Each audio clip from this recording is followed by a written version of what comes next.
From Nerdarchy, for nerds, by nerds, and today I'm hanging out with Doug Cole from GMing Ballistics. So, how are you doing today, sir? Very good. Very good. Thank you for having me on today. Now, I suspect this is going to be a topic that people are going to want to talk about and hear about, because Vikings are always very popular. I believe that they should be. So, right now you have a Kickstarter going for Dragon Heresy, and guys, as always, in the links on Facebook and YouTube, you can find them all in the description, social media, all that good stuff, the website, the Kickstarter, so you guys can check that out. So let's start with what is Dragon Heresy, and I believe it's 5e compatible. It is 5e derived. And so what I would say there is it started from the wonderful system reference document that was made available to people to use. But there are mechanical modifications to the game in order to tell the stories and better engage in some of the things that I wanted to do. It grew out of mechanically, it grew out of a couple of conversations. One was about short and long rests and how that could break suspension of disbelief a little bit. You fight all of these orcs or hobgoblins or dragons or whatever. You get flambéed to the inch of your toes, but don't worry, you sleep for a night and you're cool. And there are justifications for that and not so much, but mostly when in my 36 years of gaming, if I roll higher than the armor class, my game master tells me that I hit the guy. And not that I scared the guy, not that I made him worried, not that I made him jump back, all of which are great interpretations of hit point loss. But you hit him and blood flies and the armor tears and blah, blah, blah. And so I wanted a way to differentiate that explicitly. Many other games have it. GURPS has it. And so I came up with a way of doing that.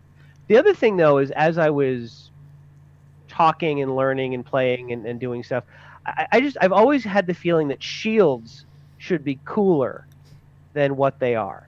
+1 or +2 to armor class, depending on what system you're playing. +4, I guess, for a tower shield. Now, Maybe. Doug, I feel like you're a little biased there, though. It's funny. Yes, I am, but I didn't necessarily start out that way. It's because I started the Viking martial arts and the shields and all that stuff after deciding that shields should probably be worth more, because almost everybody who could carried something like that until the age of plate armor, when it was so good that you could take a two-handed sword and that kind of stuff.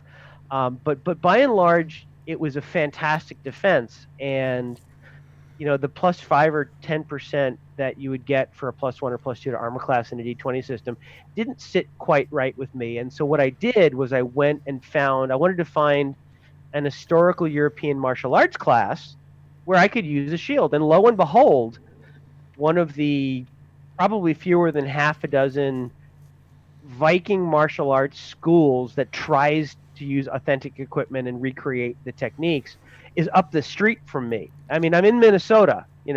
We have the Minnesota Vikings, so it seems reasonable. But anyway, so I go to this class, and role playing, even games that have decent shield mechanics, role playing tends to be weapon, weapon, weapon, weapon. Oh, I have a shield. Weapon, weapon, weapon, weapon. Oh, I have a shield. And that's not the way that we're learning at all. It's like shield, shield, shield, shield, shield. There's my opening. I kill you. Um, and it's a very different flavor. And while I didn't want to mechanically force that on people, I wanted to enable it. And so I created some rules for shields that I think have some cool merit. And of course, the grappling system that went into dungeon grappling grew out of Dragon Heresy. So there's a bunch of stuff. And then there's, of course, as part of the studies of Viking martial arts, I learned a bit about Vikings.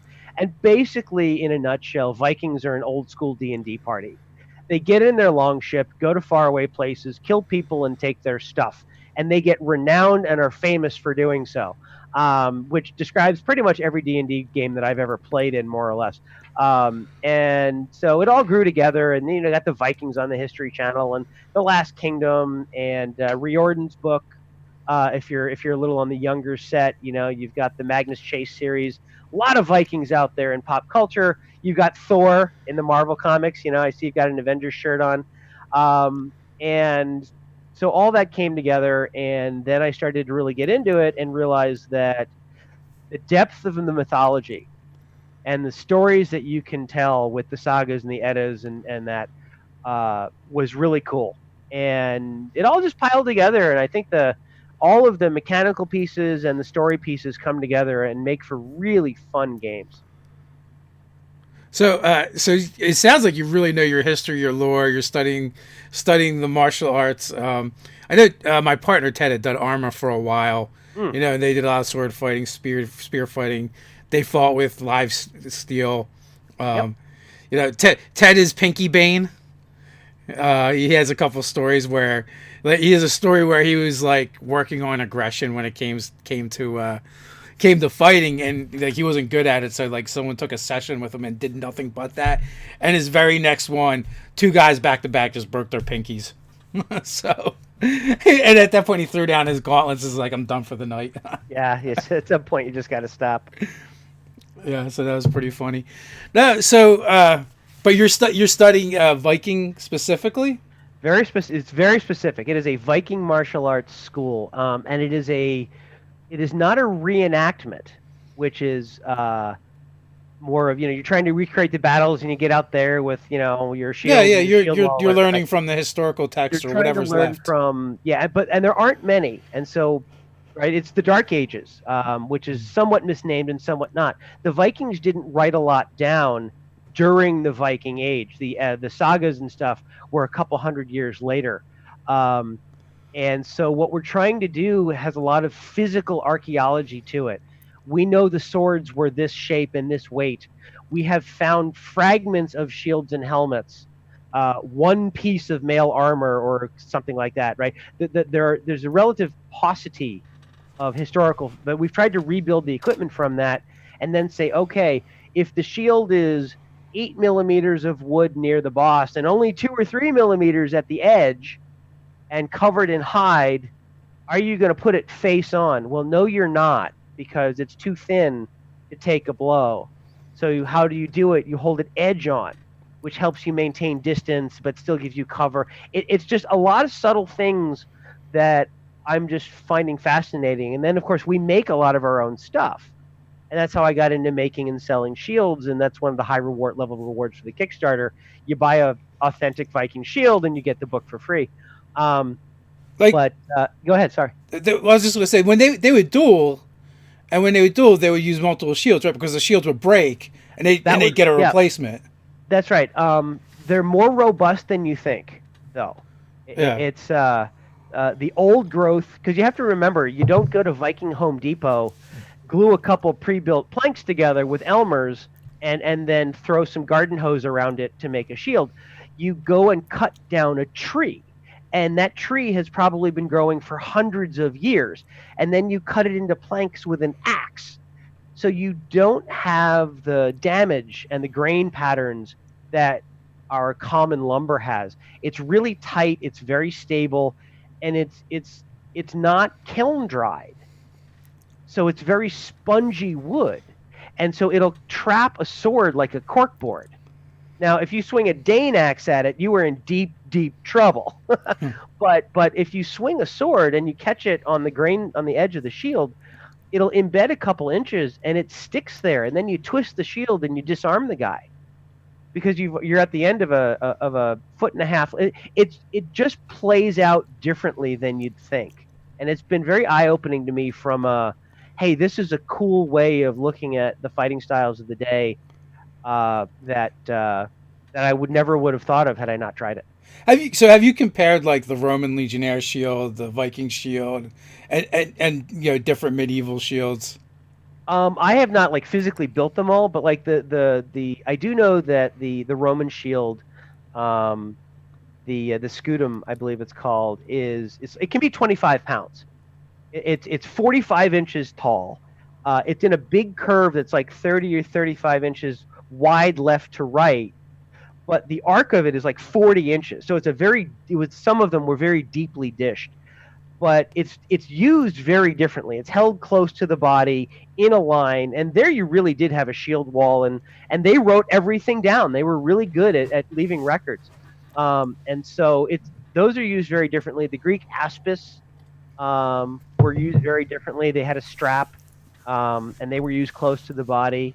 But like bucklers, like the sword and buckler, um, heater shields, we think that were strapped and held in the straps more like a round shield. Some of them were strapped to the arm, but a lot of them were just held in the hand. That's what Ted But has yeah, done: buckler and sword, or yeah, German the Viking longsword. shield is yeah the Viking shield is basically a big old buckler. It's like the buckler of doom. That's great. There, some of the folks in the chat are already talking about one of my pet peeves that I hate. The idea of someone wielding two shields drives me nuts for some reason. Yeah. You know, I suppose if you had two small shields and four arms or something like that, it's Oh no! uh There's always one person, and I'm gonna bite my tongue on the derogatory terms I want to use, yeah just because it irks me so much. Because you be you, that wants to play a fighter and just use two large shields and punch with them and fight with them and yeah the free the I mean the large one of the things so the shield that is behind the two shields that are behind me each weigh less than 6 pounds, um and the if your shield is too heavy and you hold it out in front of you, you're going to give yourself tendonitis pretty quick. You can't punch out with a 25-pound shield like that. Now, I won't say that you can't do a quick thing, right? But it's not the kind of reach. It's a very kind of close-in thing. well, also aerodynamically, it's like You're not going to be swinging them around. yeah, it's punching straight out. It's like a parachute, really, but going the wrong way. Yeah, that's right. So Karios keeps saying, "Look up two-handed shield." So there are dueling shields that appear in Talhofer's Feck book. That is basically a quarter, not a true quarterstaff, but like a 5 or 6 foot staff with a shield on it. So those exist, and you use them in two hands, and you kind of use them like a quarterstaff with a big wide flange on it. So but that was that you didn't really you used it in combat, but it was a specialized dueling weapon, at least in the context that I'm aware of. History is vast, and there's a lot of it, and it's hard to know it all. So I can speak to what I know, and if someone tells me, hey, here's a source that says different, awesome, I've learned something. Fair enough. There are cries for, can we see the shields behind you? Oh, yeah, sure. So this is the shield that I just made. It's I'll have to back way up here. This one's 34.5 inches in diameter. Got a hand-carved oak handle, an oversized, overweight boss, and you'd kind of stand like this. Looks pretty. I don't have here. Here's a rubber mallet that I happen to have. So you'd be in here. You got your weapon behind. You do manipulation with the shield. Thrust in, bam. But it's the weapon strike is always secondary to manipulation with the shield. You wait until you have a very clear opening, and then you strike to wound or kill. And the burial grounds bear that out.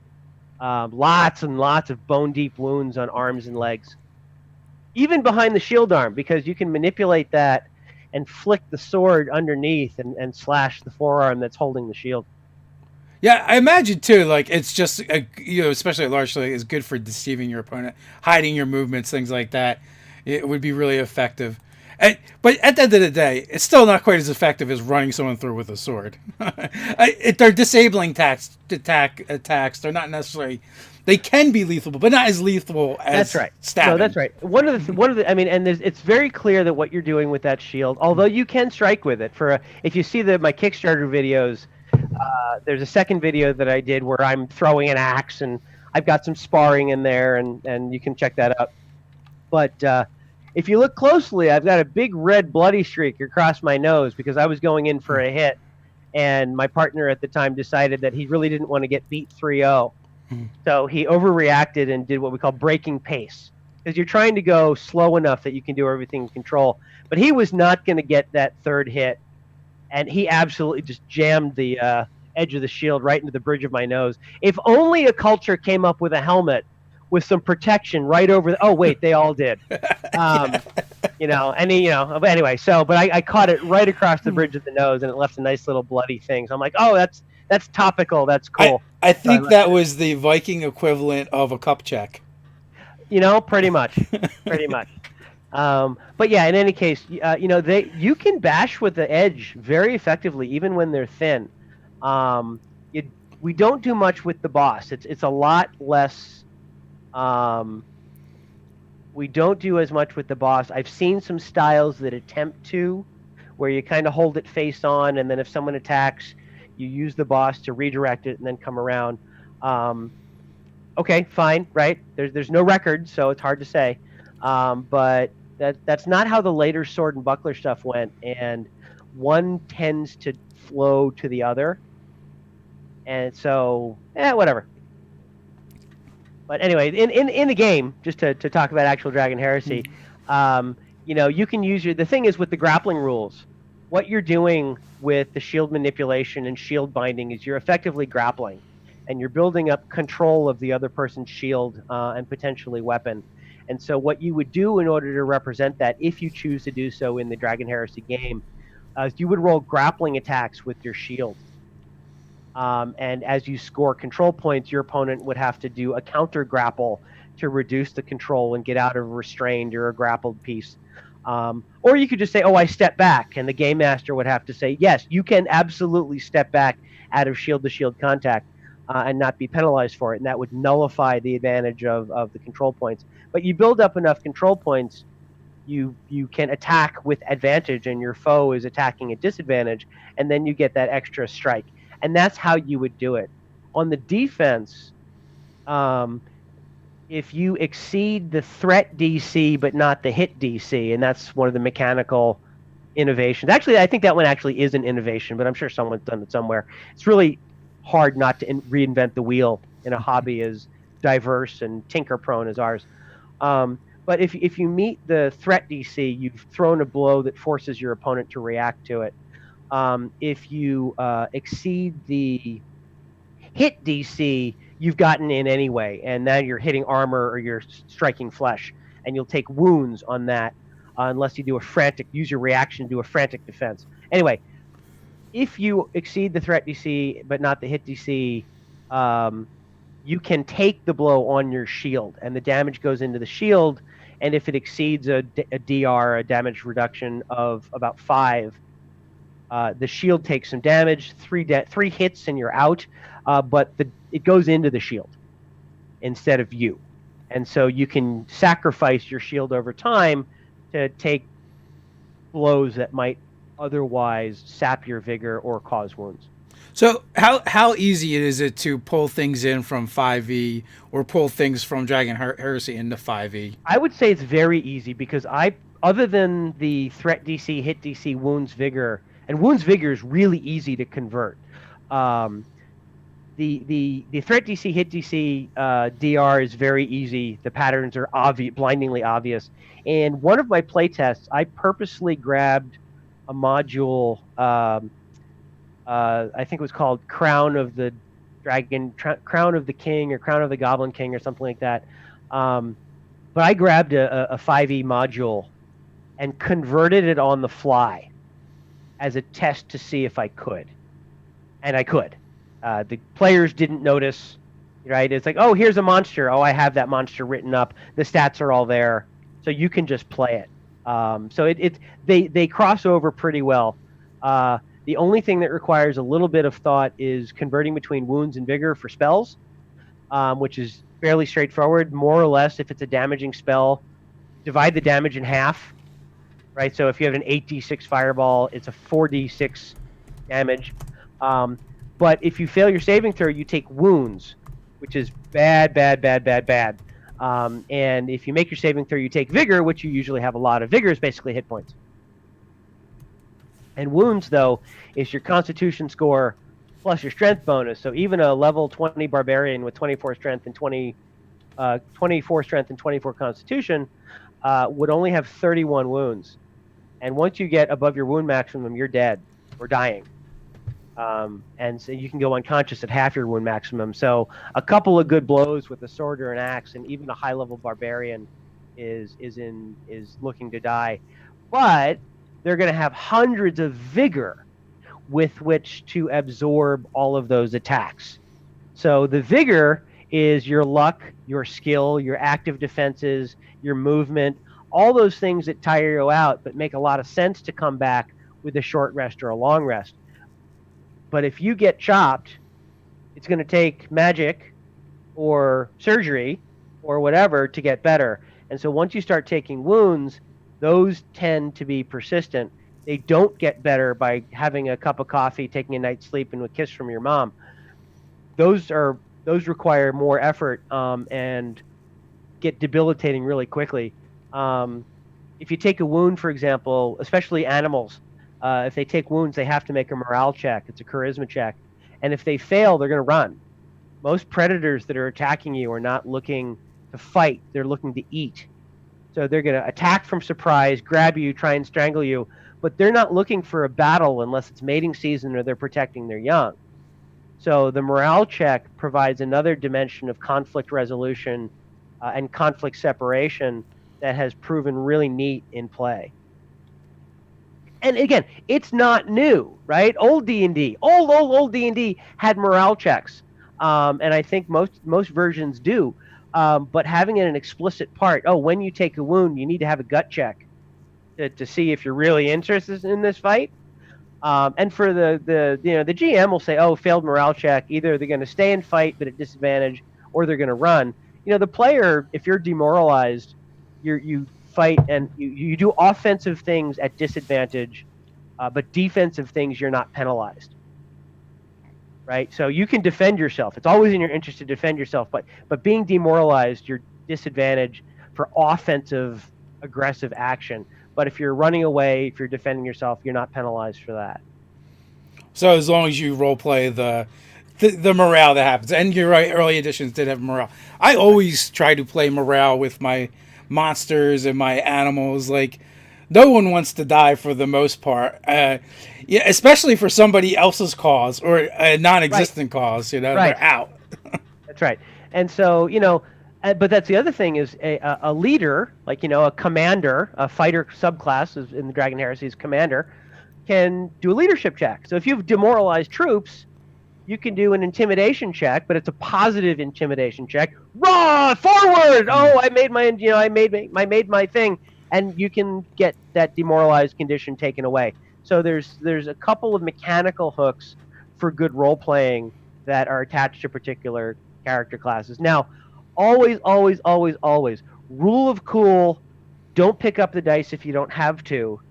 Right? If you've got a high-level fighter and he says, "To arms, men, forward!" That's awesome. You want him to do that. You don't want him to roll a 2 and everyone runs away, right? So just fine. Let it happen, or go with a passive check or something. But don't roll the dice unless there's uncertainty and risk. But still, if you feel like it's cooler to say, "Let's go," and everyone's like, "Let's not," and they run away, you can do the check. I totally agree. Like, there is no point in having a player pick up the dice unless there's consequences, and that dice roll is going to matter for something. And it needs to be consequences two ways, right? And the consequences can't be like suck or suck. Well, I guess they could be suck or suck more. But if you go into a room and all of your dungeon is behind a secret door and everybody fracks up the secret door roll, well, your session is over. Yeah. That first of all, that's not good adventure design. Secondly, that's not a good use of uncertainty, right? That's basically saying, okay, now what do we do? All right, let's go play Monopoly or something. But yeah, I mean, you really want to. I like providing mechanical hooks that give emergent behavior from the rules. That is things that people will say, "Wow, that was a cool story."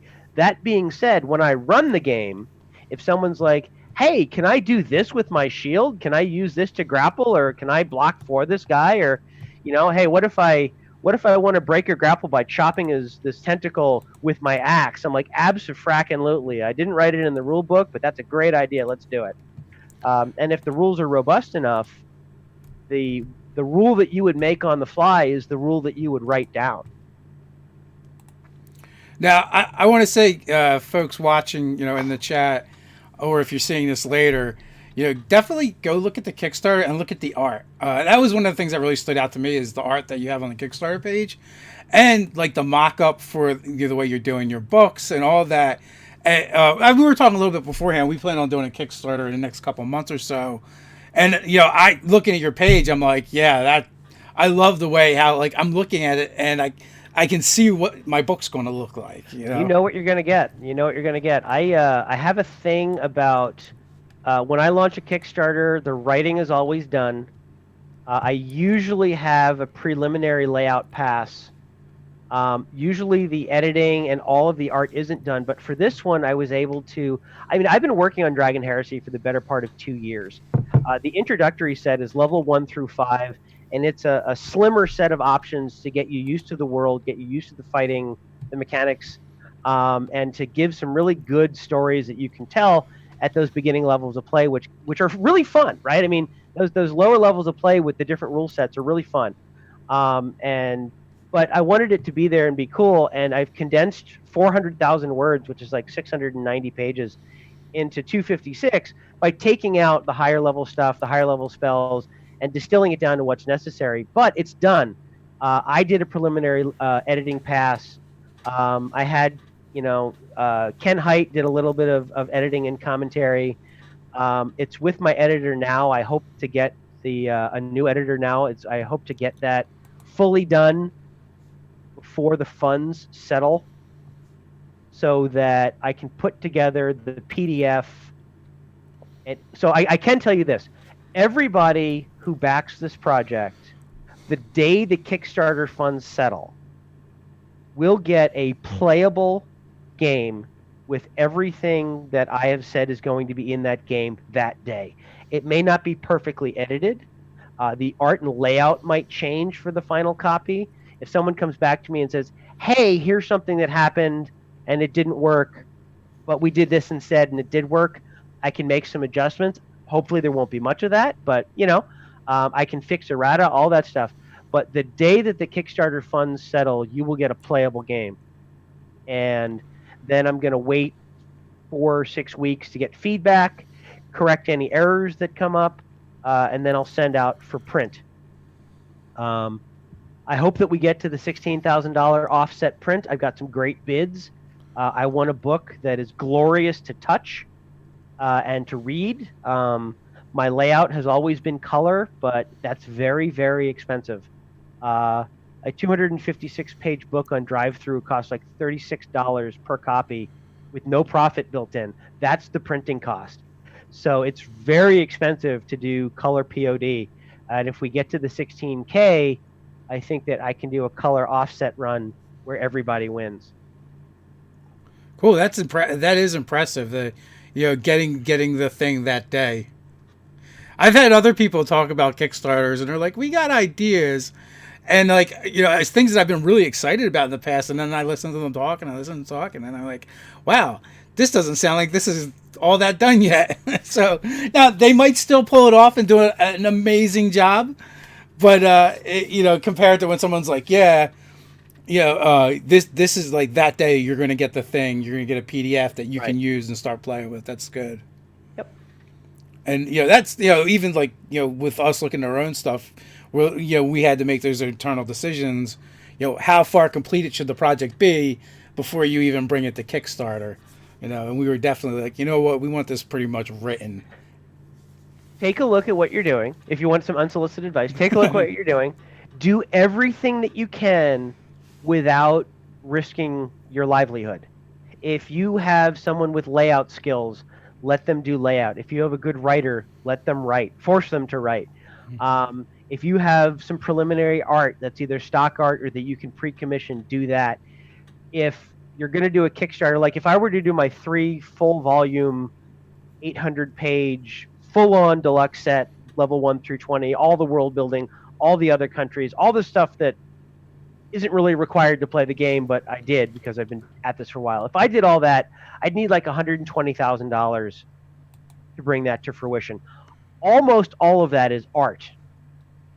So I won't say art, but 50 to 60% of the overall 120 grand or 100 grand is art. right? So an art. So if I wanted to, with all that commissioned art, that's the stuff that you've seen, and not reuse any, it would be like a $60,000 art budget, 40 or $45,000 writing, editing, art direction, all the other stuff. Um, so ideally, what I would do is, art direction can be me, writing is me, editing. You want always have somebody else edit your work, um, because they'll catch things that you don't. Um, and so there's certain expenses that you're going to do. A 400,000 word manuscript could cost you 20 grand to edit. And so if you don't want to write that check, get it up to that point and then kickstart it and say the manuscript is done. Here's a mock layup. There are Photoshop templates where like I used to make that book. This is kind of what you're going to do. The writing is done. If the project funds, where does the money go? 20,000 goes to, or whatever the right money is. This money goes to editing. I will immediately start laying commissions for artwork. It's going to take about this long. And then once the editing is done, it goes to indexing, blah, blah, blah. And then you'll get it. And here's the timeline. Bam. By the way, my day job is project management. It's a good skill set. So V at Dragon wants to know: do you have a layout for the character sheets? I do. You can actually see examples of that on my blog. I can send you a link afterwards. But it needs to be modified. But I definitely have a character sheet that the same guy who did my graphical design, so all the cool Viking swirls and stuff for the borders and all that, he made a character sheet for me. It's not form fillable yet, but I'd like it to be. And it needs to be. It's made for 5e, but so I need to add wounds and vigor, and a few more columns. I need to. The one of the rewards for Lost Hall of Tyr was you got your own picture of a character, a 5th level character, that I sent to the same artist that did the art that you were talking about. So they would draw like my Viking martial arts instructor back at a high level. So he got a picture of himself as a berserker of Lausatok, basically a grappling berserker. And so he's got a cool picture of himself, and it's a quarter page because you paid for the art, so you want it to be prominent. I'll shrink that a little bit to make room for some of the other things. But yes, there's a character sheet.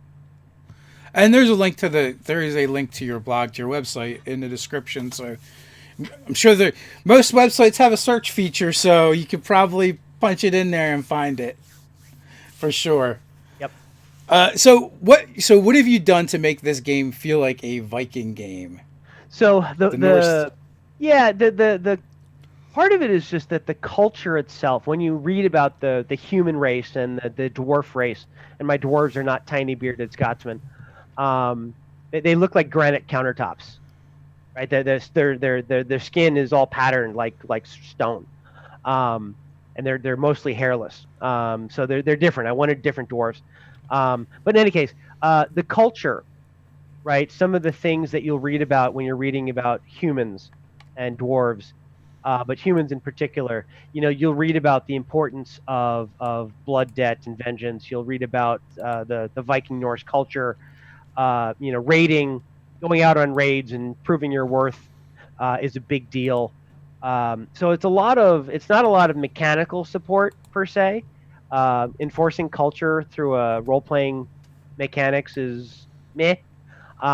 One of the interesting things that this is actually something that I've been working on in the background is there's going to be a mechanical support for fleeting, Flyting. It's a contest, a ritual contest of insults that was common in Viking culture, and you see it in Norse sagas and Eddas and stuff. They have these insult contests, and it's a big deal.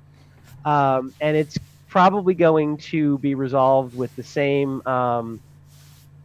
kind of combat mechanics as either a grappling or a striking match, where I'm going to make an insult, and it's probably going to be like charisma.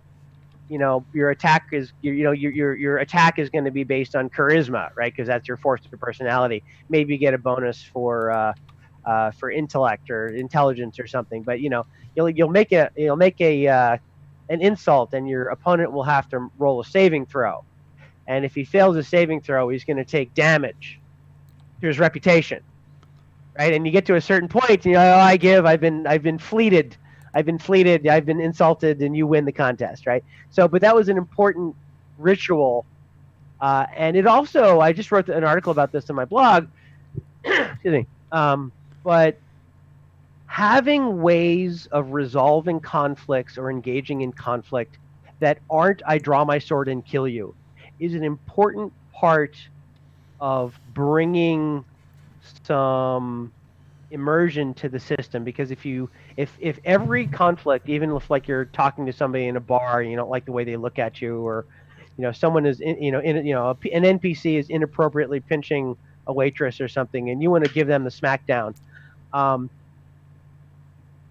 unarmed combat systems can drag a little bit, and traditional grappling can drag a little bit, and engaging in insults or whatever is not necessarily, it's good role playing, but it wasn't mechanically supported. So if you wanted to have good tactical combat fun, you broke out your weapons because it was highly supported. There are a lot of rules to it. That's what the game was built off of, as a tactical miniatures game. By having all of those conflicts look the same, if all you have is a hammer, every conflict looks like something where you draw swords and kill the guy. And not only does that give these campaigns a feel of murder hoboism, so to speak, the consequences that the game master is going to have to deal out feel heavy-handed. No, you can't come back to this town anymore. Oh, I'm going to find a 17th level sheriff to come give your party the smackdown. It feels very heavy-handed, and I think some of that is well-deserved consequence, but some of it is that there are very few fun, engaging options for resolving the conflict other ways. If you can insult the guy into the little bitty corner and your party scald, which is sort of Nordic for bard, sings about it. Yes, yes, Dave the Shriveler. Dave was insulted into the ground. His reputation in tatters. The man who needs a better beard, whatever, right? You tell these stories and compose these poems, and you win because not only do you insult the guy into the ground, but your bard has something to do in telling the story, and he'll go from town to town telling how, Dave the Mighty insulted the heck out of Doug the Weak, and your reputation grows, and oh, I've heard that story, and then you go to the third town and somebody else is telling your story, and it creates an interconnected world. And that's how good narrative can come from good mechanics. The other part is also true. Good mechanics can support a good narrative. And so a lot of the stuff that I've done is really what's the Vikingness of it? It's how you play a game, and it's really in the culture and the monsters, right? So the Fae are one of the three big factions. It's the Fae, the dragons, and the fiends. And you've got your Tyrans, which are your devils, and your Kvolder, which are your demons. The demons just want to watch, the Kvolder just want to watch the world burn. The Tyrans want to rule the world. And there's a 9 realms interaction there, where the Fae, the dragons, and the Aesir, the Norse gods, dwell in the top 3 realms of Asgard. The fiends, the humans, and the nature spirit world are the realms of the field in the mid plane of Yggdrasil. And then Niflheim, the elemental plane, Helheim, the plane of the dead, and Svartalfheim, the dark plane of the dark elves, which is where the fairy dimensions are created, are the planes of the realms of the spirit. And so we've dragged in the 9 realms and Yggdrasil and the rainbow bridge that connects them all. Magic is called the sap of Yggdrasil. It permeates all the realms and runs between them, and that kind of thing. So mechanically, spiritually, everything that you're going to read in a lot of the monster write-ups is taken from Norse mythology. And there's a lot of Ormr, Norse worms that are dragonkin that are in there. The Fae are not tra-la-la, elves and happy and whatever. They're the nasty ones that, they never speak a word that's untrue. You get them to say 3 things. They don't like iron. If you don't blood your well and make a little sacrifice to the nature spirits, they'll kill a cow and poison you. So this is not the happy, fun Tinkerbell fairies. These are the old Fae of myth and legend that you were afraid of. They were the stories that kept you up at night. And so a lot of the foes and the challenges that you'll meet are Norse in flavor, and going out into this other realm of Tanalor, where the old Dragon Empire used to be, because you got to have a Dragon Empire. You go over the wall because you got to have a wall. Sort of embrace the beauty of tropes and cliche in some places. But you go out in there, and that's where these ancient ruins would be, and you go look at the Fae and the dragons and the stuff.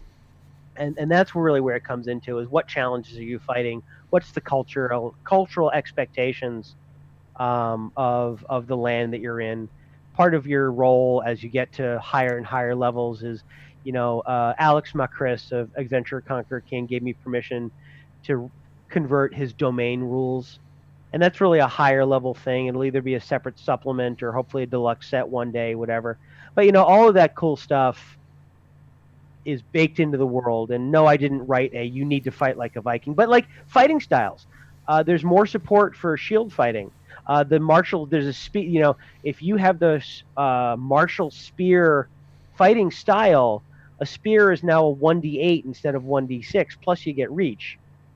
So there are reasons to arm yourself like a Viking and fight like a Viking and stuff like that. So it's if you want to just go play a straight up 5e game in one of the existing worlds using my rules, please go support the Kickstarter to do exactly that. If you want to explore the stuff that I've got, the SRD doesn't have any fluff text anywhere. So all of that had to be rewritten by me. And of course, I put a Norse lens on everything that I could. All right, the stream just fell apart. No, It might come back. I'm reloading the page now to see what happens. Is there anything that I have to do? No. It's all in the hands of the Google gods now. They'll be telling me the stream died in a second. Do I have to rejoin Zoom? Nah, you don't have to. It's not on. It's nothing on our end. Okay. Yeah, it's back. It looks like Okay, it's back. yay. So it's We just went there and back on the Rainbow Bridge. Yeah. Heimdall says hi. It gets temperamental at times for whatever reason. So while you're talking, there were some cool things in the chat. Someone had mentioned, what was it? Oh, Norse slam rap battles. I thought that was pretty funny. And then Davey White had a question. Are there any novels that capture the flavor of the rule set, particular authors? Maybe yes, something that's inspired you? Absolutely. The Broken Sword. Paul Anderson's Broken Sword. Great Viking tragic tale. 3 Hearts and 3 Lions is a great old school story that captures dealing with the Fae and the conflict between law and chaos. I would not necessarily look to the Magnus Chase stories for inspiration. There's some good stuff in there, but that's way too light and fluffy a feel. The sagas of the Icelanders and the prose Eddas. What did inspiration? Neil Gaiman just did? He did. I haven't read them. I listened to them. Yeah. And that was the first time I'd actually, really listened to any of the stories and any of the tales. And it's like, so it turns out many of the problems of the Norse stemmed from suitors chasing after Freya or Balder. seems to have gotten them in a lot of problems. Loki sleeping with everything. And Loki sleeping with everything. That's true. It causes the problem and fixes the problem. It's funny. I actually have some 2 bits in the background and culture and world building. One is when you can be strolling down the way and not just chat with, but potentially have sex with Freya or whatever. There are no atheists in this world, right? The power of the Norse god, the power of the Aesir, is manifest. The clerics can do healing that just works. You can have a conversation with some of these guys. You can be sent on a mission by frat boy Thor, who's called Donner in. I use a lot of the Germanic roots for the things just to differentiate them a little bit. Um, but you can interact with these guys. If you get True Sight for a minute, you'll see the Valkyries flying around. So you can physically travel to Asgard. No atheists. You're deluded if you're an atheist. Number two, um, it's a family show. If you're going around saying Thor is great, that's awesome. But if you say Loki doesn't exist, Thor may show up and kick your butt because you're slamming his bro, right? You don't convert. This is not a you need to leave soul or mana and come worship Odin instead. You have a kinship, an appeal, or an association with one of these Aesir. But that doesn't deny the existence and the power and the role of the others. So the polytheism mindset is an important part of the setting. And you know, you don't have a guy. Now you might have a guy on a box in the corner saying that he's had a vision from Odin. You know, Woden has said that fell doom is coming. That could be totally real. That the Norns have given this guy a vision of what's coming, and Odin has allowed it to be seen by mortals. That could be totally real, but he's not going to be like, you know, have you heard the glory of our Lord Heimdall today? Please convert to the worship of Tyr. That's not going on, and if it is, the culture will suppress it. Right? It's no, no, no, no, no, no, no. You're doing it wrong. So some of that, there's a bit of it. Say it's a family show. There's a bit on the polytheism, right?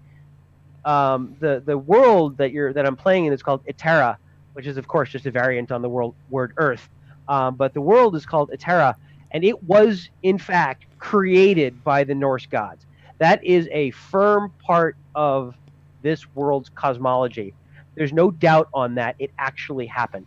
So, you know, part of that is you have to put yourself in that place and not bring in the wrong kind of anachronism from modern day evangelism, so to speak. And, you know, the other side of that, though, is that, you know, you open it up. You want to make sure that, you know, I've got 2 daughters. My 8-year-old wants to play my game. Oh, I'm sorry, you can't be a shield maiden. You absolutely can be a shield maiden. Not only is there historical evidence for it, not as much as people would like, but it's there. But it makes for a great game. And if someone wants to come in and play Red Sonja, booyah, right? If someone wants to come in and play Laersha, what a great deep character. Bring it on. So none of that. And frankly, the Viking culture had much more on a scale of violently oppressive to sort of modern day sensibilities. It was closer. It wasn't close. I mean, if you read the law of the Icelanders, a lot of that was, look, if you were found, you know, you could get stoned to death or beat to death for kissing an unmarried woman in private, and much less kissing another man's wife. So some of what you see in the Vikings TV show really brutalizes the evidence that's there. It's fun, but it's probably not as historical as one would like. But you know, try to make it accessible, try to make it fun, try to make it inviting to everyone to come play, and then, you know, go tell some cool stories. So Mark has a rules question. Yeah, bring it. If you're wounded in an encounter at the beginning of a session, how does that affect any other encounters of the session? Is there anything to be gained in a short rest? From a wounded perspective, no. Long rest, you'll return. Like if you make a Constitution roll, you'll make a Constitution save, and I think you wind up. It used to be that it would take 6 to 8 weeks or 4 to 6 weeks to heal all your wounds, and playtesting revealed that was stupid. Mostly because it basically meant you're wounded, you're out of the game for a long, long time, and that wasn't fun. So it usually takes about 10 days to get back your wounds, going from mortally wounded to whatever. Being mortally wounded versus very wounded versus minorly wounded, the difficulty class of saving throws to recover wounds gets easier. But no, short rest if you're wounded. You're looking at spells. You're looking at potions. You're looking at using medicine for first aid for some help. But by and large, you'll get your vigor back. But if you are at it, if you're got the injured condition, and not all wounds cause the injured condition, you have to make an injury saving throw. But if you pick up the injured condition, it's bad news. You're attacked at advantage, and you attack with disadvantage because you are in crippling pain.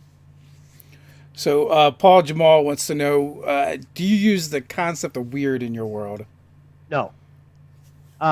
No, in that it is.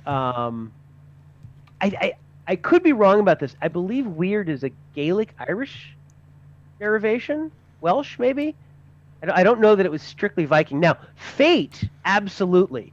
One of the very high level powers for the cleric domain is like Hand of Fate or something like that, where you get, and there's death vision and all kinds of stuff that that you can do. So the concept of fate and destiny is very present in the world. I don't call it weird, but it's there. So that hope that answers that question. So Pokemon for what wanted to know what this insult contest was called, and it's flitting. And I actually forgot too, but several people in the chat were helped out with that. Flitting's correct, right? Yep, FL. Yeah, I don't know if it's flitting or fleeting. I'd have to get an actual Icelander to tell me. Yeah, and then, but well, I would have been able to ask my grandmother, but she passed away several years ago. So, she was from a little island like off of Sweden called Åland. Okay. But Mark Beard says it's called just rap battles. The thing is that they started it. No, but he's not wrong because in Egil Saga, and Egil or Echel or whatever, how you pronounce it, the G is not an English G. But it's one of the first sagas of the Icelanders in the sagas that I've read. This guy was a butthead. But it's interesting. Not only was he a boorish, violent lout who just kicked everybody's butt, he was a renowned poet. And they would have poetry contests. It was literally a rap battle. Or figuratively a rap battle, but they would have poetry contests, and it was important to be able to compose in verse while you were dining with the Jarl.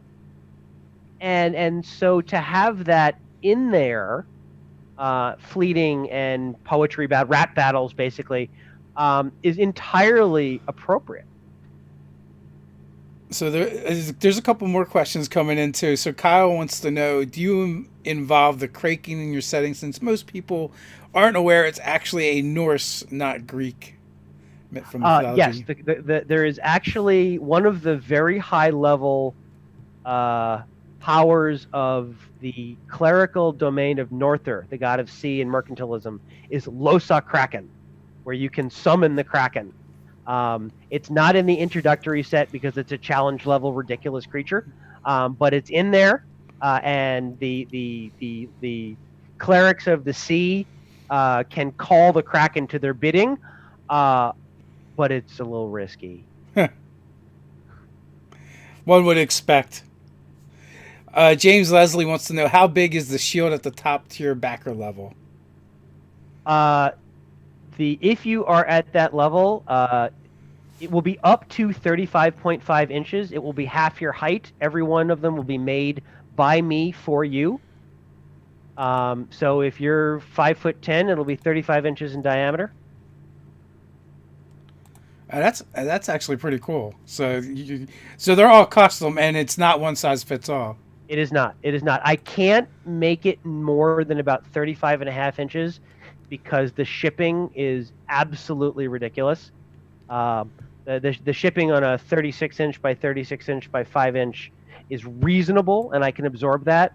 But you get past that 3 foot, and I can't.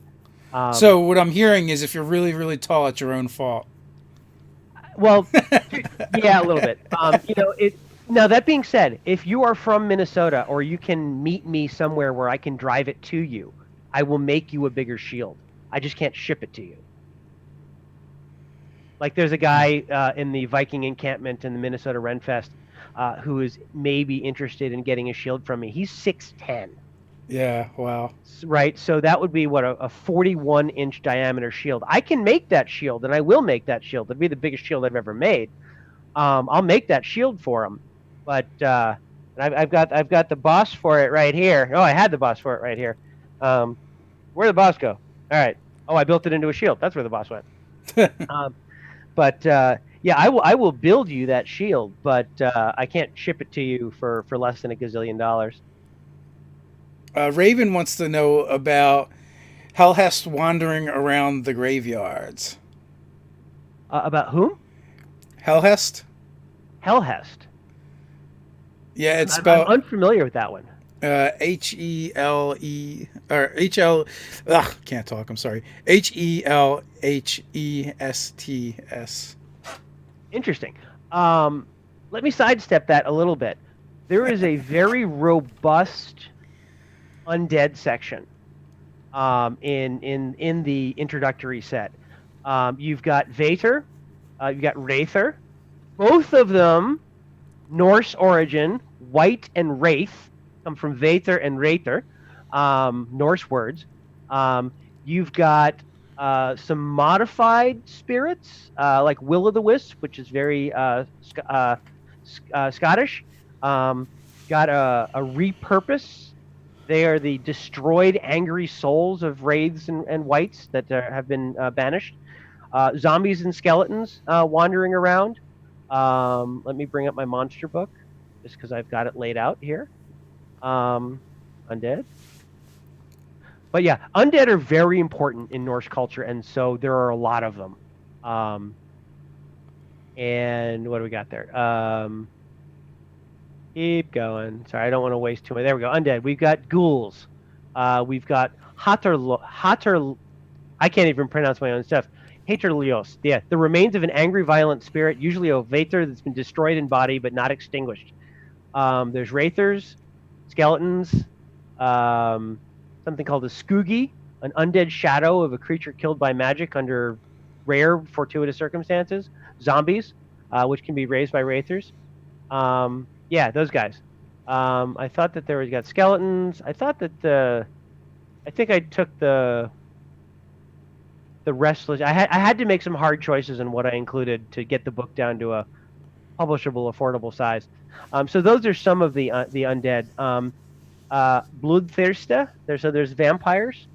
In the high, but those are too high challenge for the early level. If you want to put a vampire in there, that's fine. Just they're too badass to beat. They're a plot device at this point. So yeah, there's a ton of undead. Undead are really important. There's a couple more questions I think we can get to. We're going to be at the hour mark. I'll keep it sharp. All right, so Viot Dragon. So in the game, can you play a true berserker running into battle wearing nothing but skin and some war paint while hopped up on magic mushrooms? I keep saying things to say there really weren't berserkers. It's another word for champion of like Thanes, more so than what we envision. So it's hard to say. The word berserker comes from the word bear shirt, and the stories are filled with. And he was a berserker, so swords could not touch him. That's the origin of that. But yes, there are 2 or 3 different kinds of berserker. There's the classic. It's called the Path of Yarnuth, Iron Skin. There's the Path of Lausatok, which is a grappling berserker. And then there's the Path of Galdarith, which is a rune casting. You have these tattoos that you can fire magical power. I don't know if that's in the introductory set, but it definitely exists.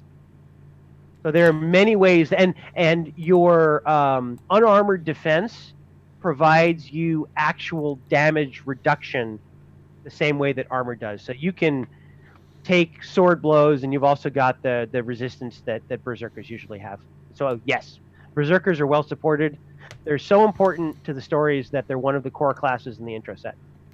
Now, as to whether they were real or not, I actually don't care. I think it's cool, so I'd want it in my game. Yes, exactly. I'll let historians worry about that. Right. Kyle, writing a fantasy game. Yeah, exactly. Kyle Ellis, do you have a feature for the Vikings double spear toss? Only culture I know of that used it regularly. Also, there's accounting of Vikings snatching spears out of the air and returning them as well. There is a parry or catch missile weapons feat that was written. There are no feats in the intro set. Um, I had to cut somewhere, and feats have always been an optional part of 5th edition. Um, the double spear throw, I remember reading that story too. That sounds like a cool feat as well. Or you could just say, yeah, throw 2 spears, but do it at disadvantage.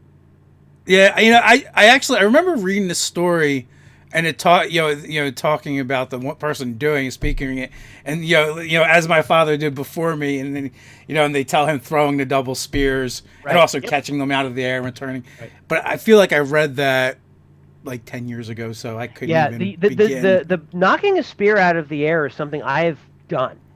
We had a seminar once where we were 4 or 5 on 4 or 5, and we had spears, and you could throw the spear. We armored up, and you could throw the spears.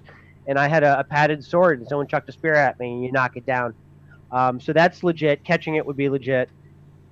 You can really only block arrows with a shield, though. You can't do that unless you have the special parry missile weapons type of feat. That's a senior feat.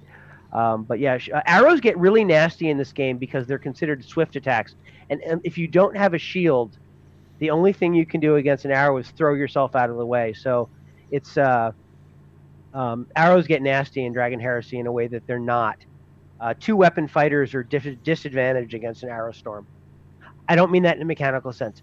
They are susceptible to many arrow attacks. The vigor stacks up very quickly. Which makes sense. Arrows come at you at high velocity.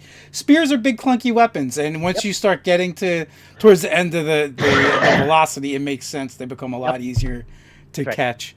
So, parting words. I've appreciated the kind words and the invitation to come on here. Obviously, I enjoy talking about it. I hope that people back the Kickstarter. I really think that it's approachable. It's been a lot of fun to play test. It's not just a game that I'm going to hang out there and let die. I'm going to support it. But it's a lot of fun. It's pretty. It's a good looking book.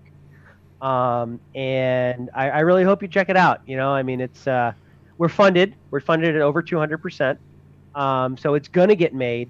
But I really, really, really, really, really want to get to that $16,000 stretch goal. It's not out of the question. We're on a maybe yes, maybe no trajectory.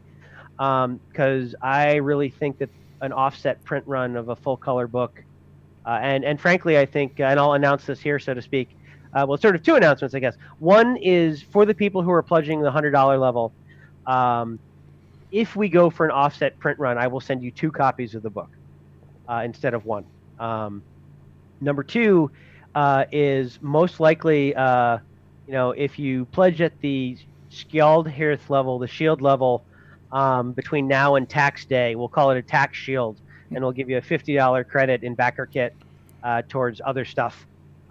Anyone who pledges at that level until April 15th will get a $50 credit as an early tax refund.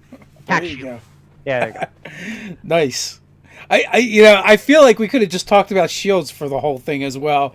I know people definitely wanted to talk about that, so maybe we'll have to have you back on sometime when after the Kickstarter is done, and we can talk about shields and Viking martial arts or whatever folks want to talk about. Other cultures and other uses as well. Shields are not well served. I will say this: look up shield on my blog. If you go that way. There's some good articles, even if I do say so myself. There's some good articles on there. I talk about D&D, I talk about GURPS, I talk about reality. Check out the sparring videos that are in my Doug talking about stuff pitch in the Kickstarter. There's about 4 short video clips showing a little bit of semi-choreographed, just because I was trying to show certain things, right? So you can see the manipulation of the shield with an axe. You can see the overbind and stuff like that. But some fun stuff. You guys can go share in Doug's shield fetish over on GMing Ballistics. That's right. And as always, guys, the company is Gaming Ballistic. GMing Ballistic is my Twitter handle because they wouldn't let me. I guess it's a letter restriction. I ran out of letters. Yeah, that probably is my bad. Gaming Ballistics, and the links and proper names are in the descriptions. So you guys go check it out. I want to thank you for coming on, Doug. I want to thank everyone for hanging out with us today, especially since we did a little switcheroo on the time for you guys. But greatly appreciate it. Until next time, stay nerdy. We'll be back tomorrow at the regular time.